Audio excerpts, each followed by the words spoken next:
Hello, friends. Welcome to Heidi's Colorful Colorado. I'm your host, Heidi Ganal, a wife, mom of four, CU Regent, and the founder of Camp Bow Wow and the She Factor. With a passion for keeping the spirit of our state alive and well, I started this podcast to bring the people of Colorado together to celebrate the amazing state we call home. Come along on this journey with me as I travel across our old country roads in my vintage RV, interviewing folks that embody the true spirit of the Rocky Mountains. From the Front Range to the mile-high city to the Wild West of Southern Colorado, we'll celebrate the history, beauty, and Coloradans that make this place the colorful state it is. Each week, you'll meet people trailblazing the way for an even more colorful future for us all, making a huge difference along the way. Are you ready for a Rocky Mountain ride? Let's do this, Colorado. Hello, everyone. Heidi with Heidi's Colorful Colorado. I'm in Grand Junction today and very blessed to be with Jamie Hamilton, just an incredible community leader. Jamie, I didn't even know which leadership position to introduce you as, because you do so much here in Grand Junction. So tell me about your favorite one. Well, I'm very humbled that you would say that. You know, obviously my passion has been baseball since Little League, and I've been blessed to be the chairman of the Grand Junction Baseball Committee that runs the JUCO College World Series. I've been doing it now for 37 years. Oh my gosh. And as a volunteer and with 80 other people that are just empowered to make it the greatest event and make sure the student athletes and guests and fans that come in have a great memory of Grand Junction, Colorado. And so that's humbling and even though I'll be 65 here shortly, do we need to blooper that? No, we You're don't okay have to with do that. saying your age? I'm Okay. proud of it, but it keeps me young. And what's really kind of cool with our volunteers, we now have grandchildren of the original organizers of this tournament volunteering on our committee. So Wow. It's really a family event. That's great. Yeah, pretty cool. Tell us about your own family. Your son played baseball, right? Yeah, my son played baseball at Grand Junction High and won the state title against Cherry Creek. So the little boys from Western Colorado beat Cherry Creek in 2005 and went on to play baseball at the University of New Mexico and got a business finance degree.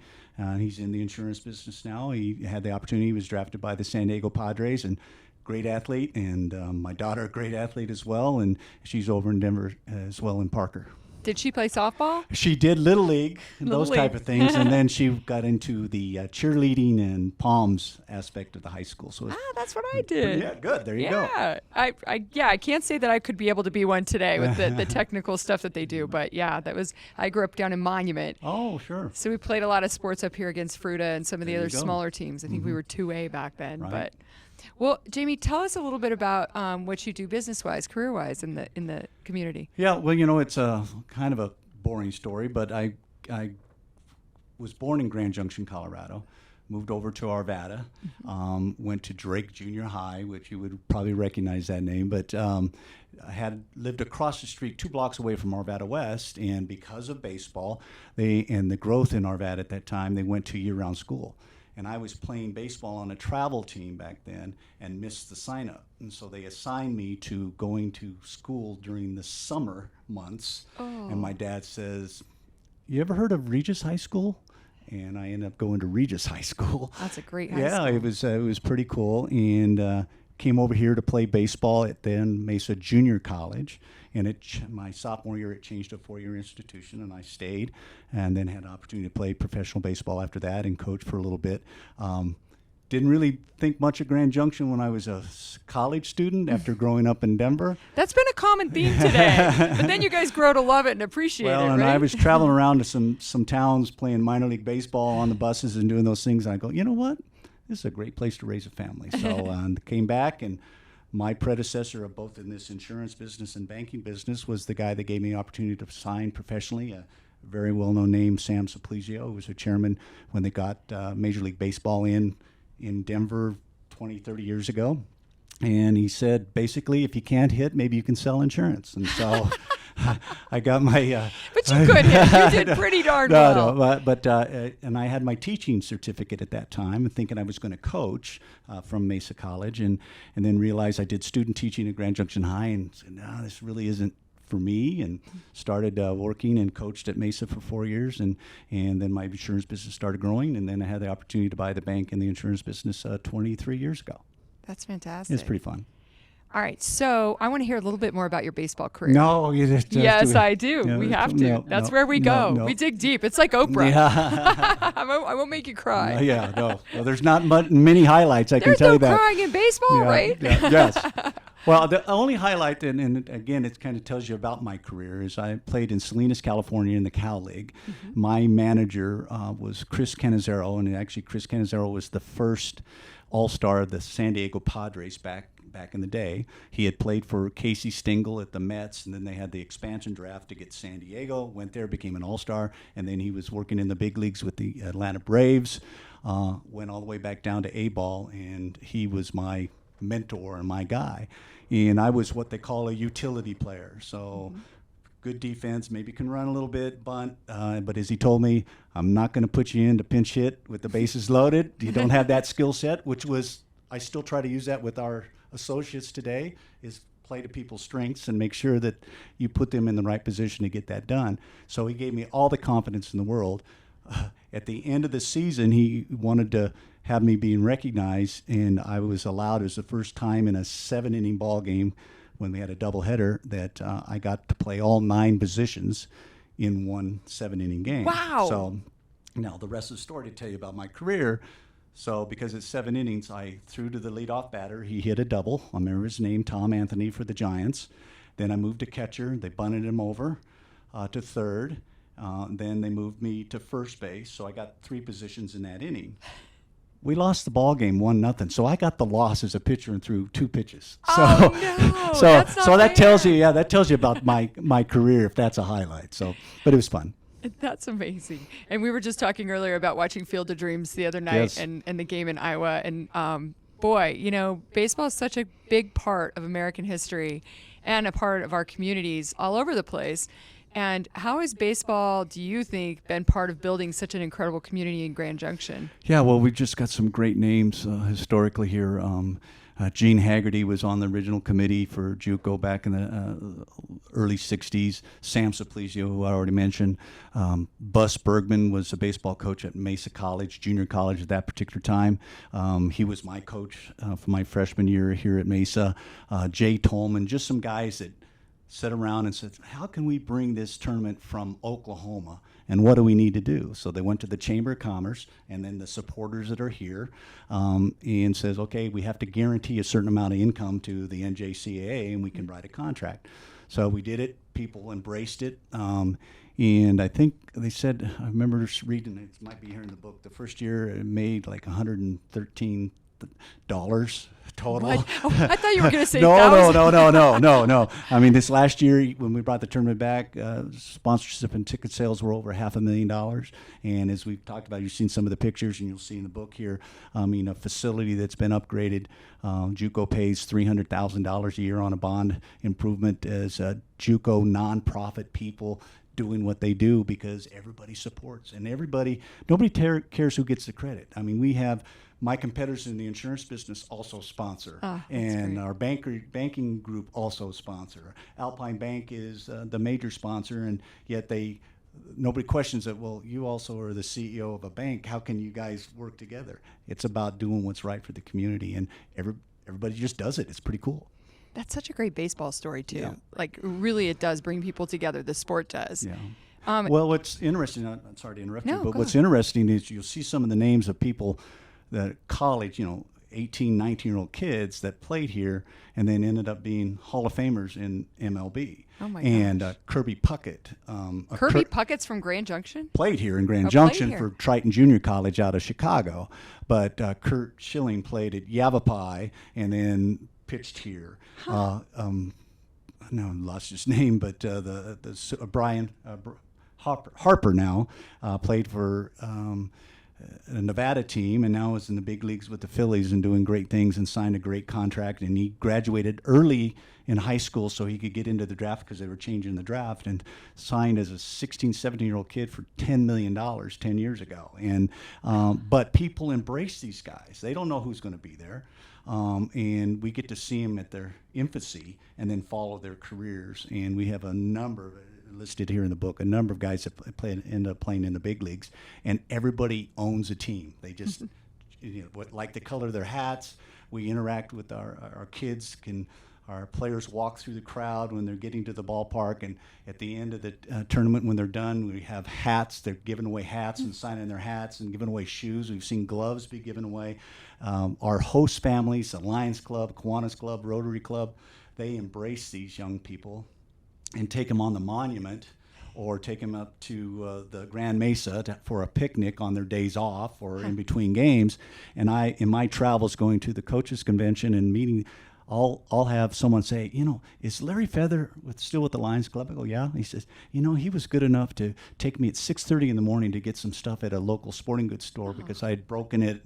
And it's the memories we create, because there's only one team that can win the national title. Right. But the other ones remember Grand Junction, and now we're getting emails. I rode my bike, played golf, went to a ball game, and then went to the winery here in Palisade. And they said it was the greatest event ever because I got to see my son play and then also just enjoy the community, and people were so outgoing. So those are the things that we try to create, is those memories, because not everybody gets to win. Okay, so when is the game? That we always have it on the Memorial Day weekend. Okay. And we start on that Saturday morning. We have a week of 18 to 19 games, depending on who wins and who doesn't. And last year we had 108,000 people over 18 games. And again, you can't. That facility that you saw at 12th and North was packed. It's beautiful. Fireworks night was over 9,000 people. People were excited. Saturday morning's 9 o'clock game had 5,300 people there. Wow. People were so excited about it. And when we have some of these kids that are playing in Alabama or West Texas or wherever it is, where the most they may have is 150 to 200 people, they are just awestruck. And that creates the memories. And what I like about it is sometimes I run against those coaches and run into a player and says, yeah, I remember we played in front of 15,000. And I go, good, I'm glad you remember that, because we only seat 8,500, And so it's just one of those things. So whatever works, as long as they're saying good things about Grand Junction. What do you tell young people today about baseball, playing baseball? Because it seems, there's a lot of different sports now that are popular among the kids. But how do we keep kids engaged in the sport?